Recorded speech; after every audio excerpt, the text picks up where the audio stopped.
Clio, congratulations on such a powerful, emotional film. One that you not only directed, but you wrote as well. So I wondered where the inspiration came from for the story in the first place. The inspiration for the film came from Rose Tremaine's novel, Trespass, and it's actually about two sets of adult siblings, and I was really interested in the characters that Alice and Joe are based on, and their relationship and the dynamic between them.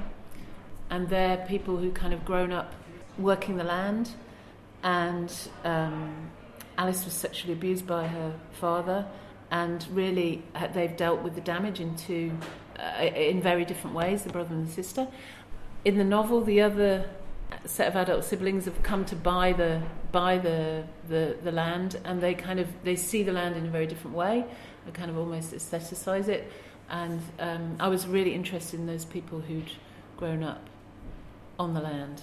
Because it's a film that's full of the past and full of traditions. I mean, one of the early shots is of the dresser in the farmhouse with all the family photographs. Mm-hmm. And there's also the past element, which you alluded to briefly there, about the brother and sister and their pasts. Can you tell us a bit more about that side of it?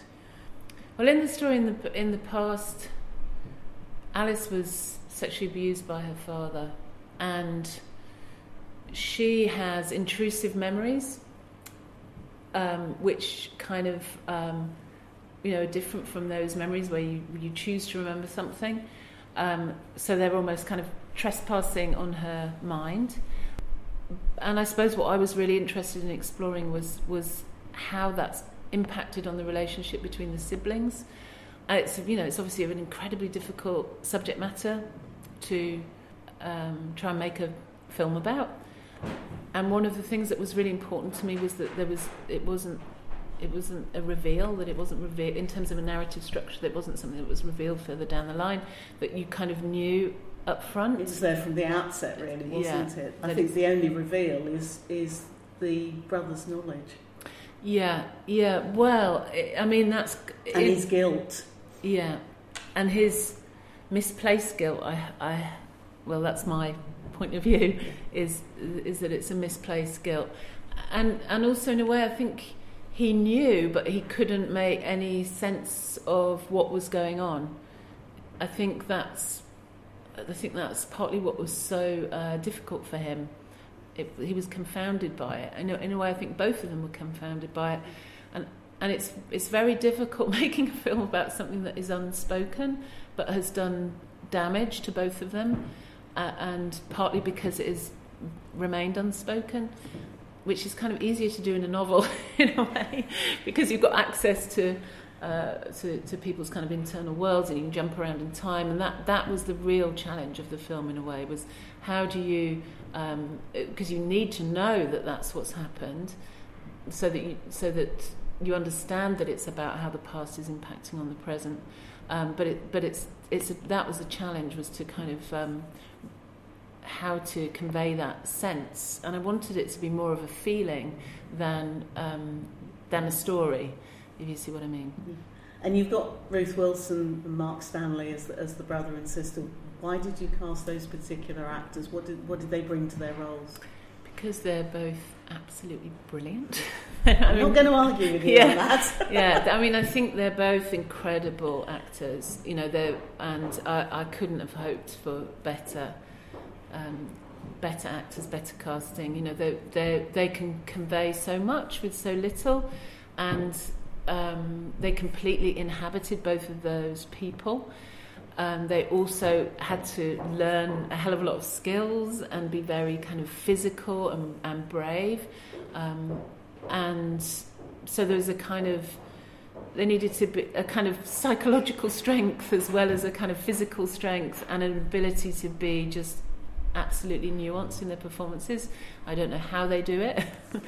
And what was really kind of joyful and wonderful about that, in a way, was the three of us working together. I just absolutely loved that. And also being able to just take stuff away, because there was more dialogue, but because they could communicate with each other without speaking, we could just take in the cutting room. We were just taking dialogue out and paring it back, which that was wonderful. Now, in your previous film, Selfish Giant, you had children and you had horses.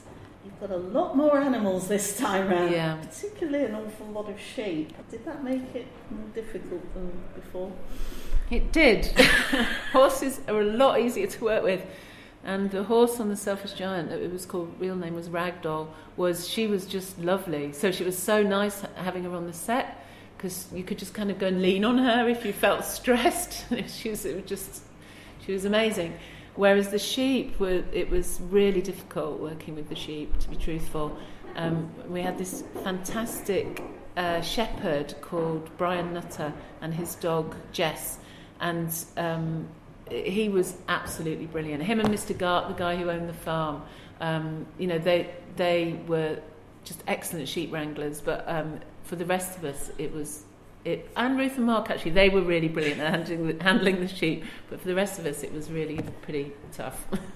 There seems to be a trend at the moment away from the sort of urban setting of The Selfish Giant, more towards films that are set in the countryside like this, and like The Levelling, God's Own Country. I wondered what your thoughts were on that. Is it because that perhaps the countryside tells us more about the state of the country as it is now?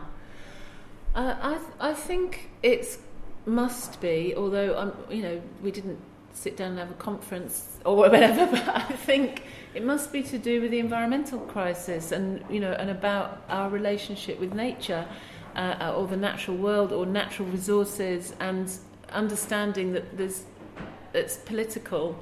And we need to think about it, and we need to talk about it. And Thomas Hardy deals with the politics of the rural economy in an absolutely brilliant way. And but there hasn't been very much in between, possibly. I don't know. Maybe that's a massive generalisation. I'm trying to think of other.